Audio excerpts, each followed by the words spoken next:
So இது வந்து எறா 65க்கு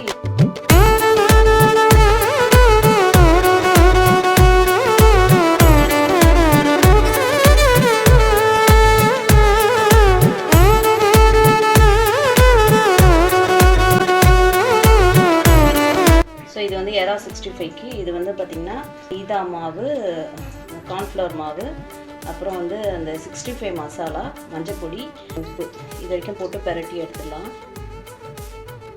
ஸோ மிளகாத்தூள் போட்டுருக்கேன், இஞ்சி பூண்டு பேஸ்ட்டு இது வரைக்கும் போட்டு பெரட்டி வச்சுட்டோம்னா நம்ம எண்ணெயில் போட்டு எடுத்துட்டு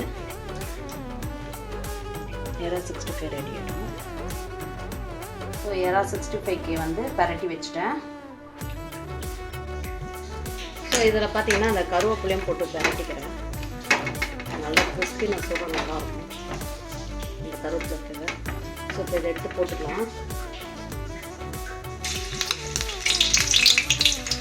இது வந்து இது மாதிரி வராது, சிக்கன் 65 மாதிரி வராது. ஏன்னா வந்து இதில் ஒட்டாது, அந்த அளவுக்கு மாறும்.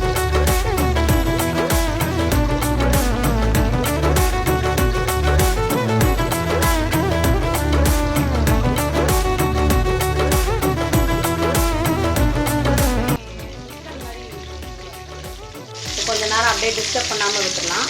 அதுக்கப்புறமா வந்து இது பண்ணணும், லைட்டாக எண்ணெய்க்குள்ளே தள்ளிடணும்.